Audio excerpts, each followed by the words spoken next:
ชรสมัยวัฒนธรรมเป็นนักศึกษาชั้นแพทย์ที่หนึ่งมื้อนี้น้องจะมาสาธิตการสวนอาจมก่อนอื่นน้องต้องไปศึกษาข้อมูลของคนเจ็บก่อนคนเจ็บมีชื่อว่านางไก่อายุ21 ปีอยู่บ้านรักเมืองปากเซแข้งจับประสาสาเหตุที่เขาพบหมอแมนท้องเบ่งถ่ายบ่ออกเป็นเวลา3 วันหลังจากนั้นก็จะมาล้างมือหาขั้นตอน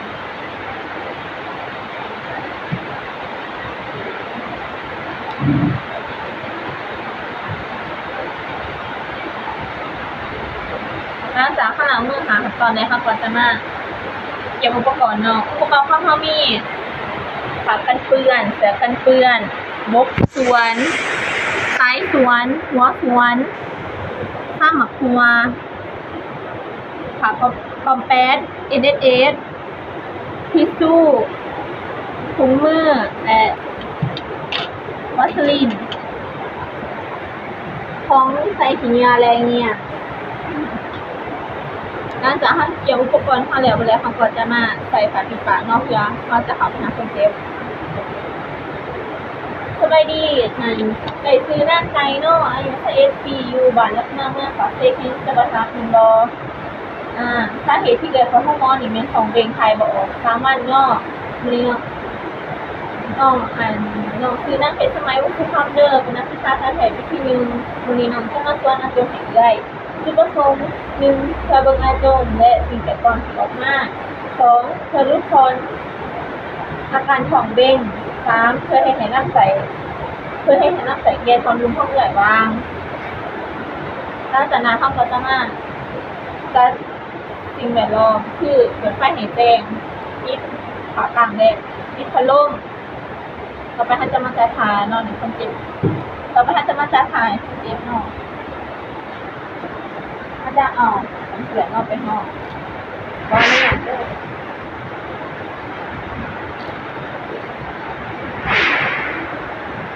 ให้คนเจ็บนอนตะแคงฝ่าย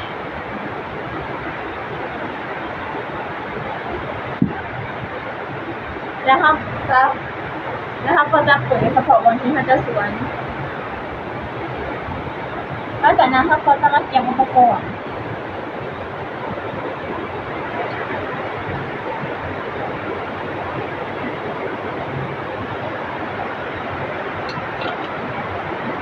แล้วก็จะมาถอหนักเอเดนเนาะที่เขาเอาไปทำแล้ว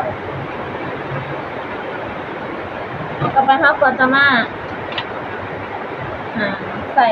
วัสลีนหรือว่าน้ำยาหล่อลื่นนอนถอใส่ผ้าแท้ว่าถ้าที่ถอเขาต้องเบิ่งวันที่เดือนปีก่อนว่ามันยังใส่ได้อีบ่มันจะถิ่มนิดนึงนะก็จะใส่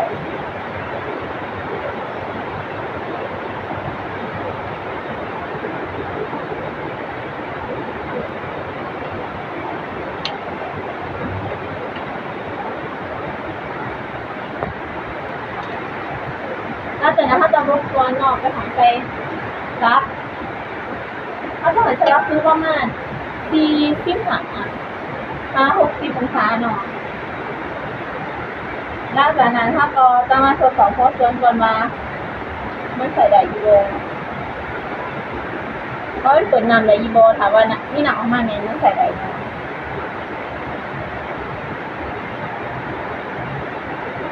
ต่อไปเขาก็จะมาใส่เสื้อกันเปื้อน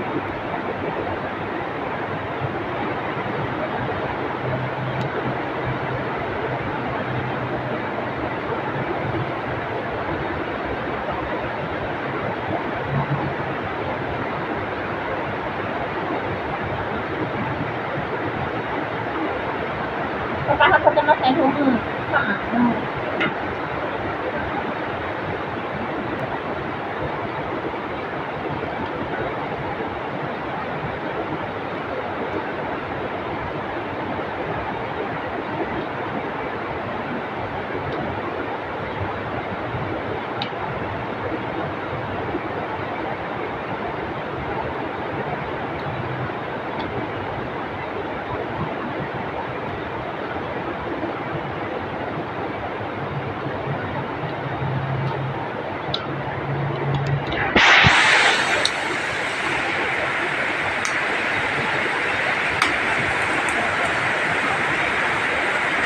นอกจากนั้นเขาก็จะนั่งเซ็นผู้ทำงานของคนเจ็บเนาะ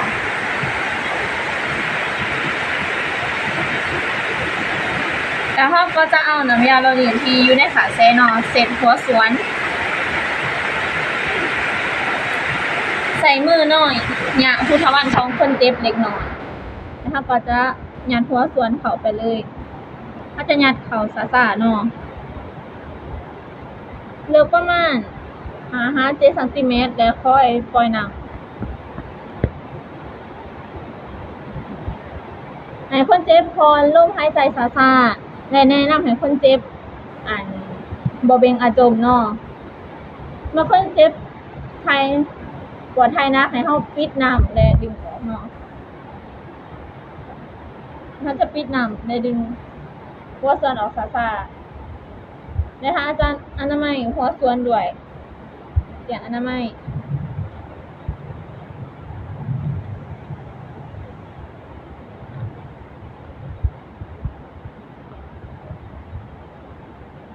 ให้คนเจ็บถ้าจะให้คนเจ็บอาจมไว้ก่อนเนาะพร้อมทั้งหายใจเขายาวๆเดี๋ยวก่อนเด้อต่อไปถ้าจะถ่ายคนเจ็บถ่ายอาจมเนาะถ้าว่าคนเจ็บสามารถไปถ่ายอาจมเองได้ไม่ถ้าจะให้ไปถ่ายเองเนาะเดี๋ยวเราว่าสามารถไปถ่ายได้ถ้ามีเหงียงเนาะเราก็จะเอาเหงียงมาให้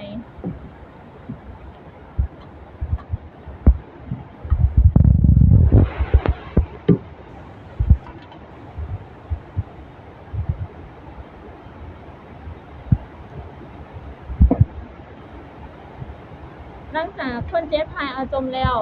เราก็จะมาสังเกตเบิ่งอาจมว่ามันมีสิ่งแปลกปลอมออกมานำอาจมบ่ถ้านำส่วนอาจมบ่หมดให้เฮาส่วนนำจนหมดเนาะนะคะจะอนามัยผู้ทำงานของคนเจ็บ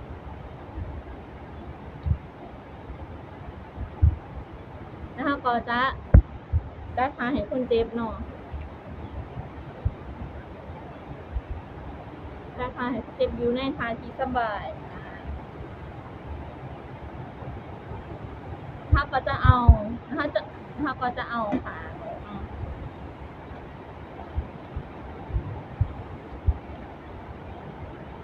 ่อไปเขาก็จะมานุ่งเครื่องให้คนเจ็บ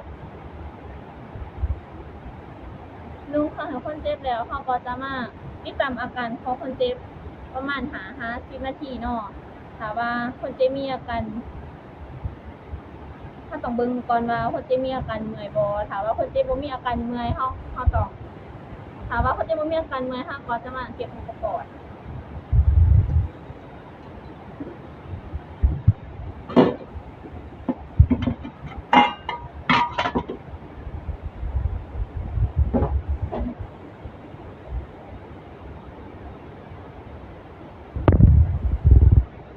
ต่อไปเขาก็จะมาสอนกับเพื่อนเนาะ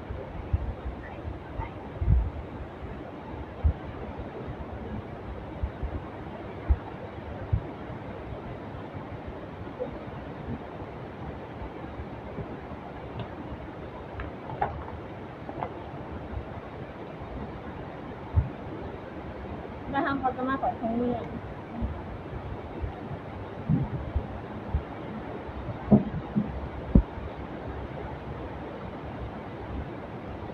จากทอทุกเมื่อไรท่านจะมาล้างมือหากันก่อน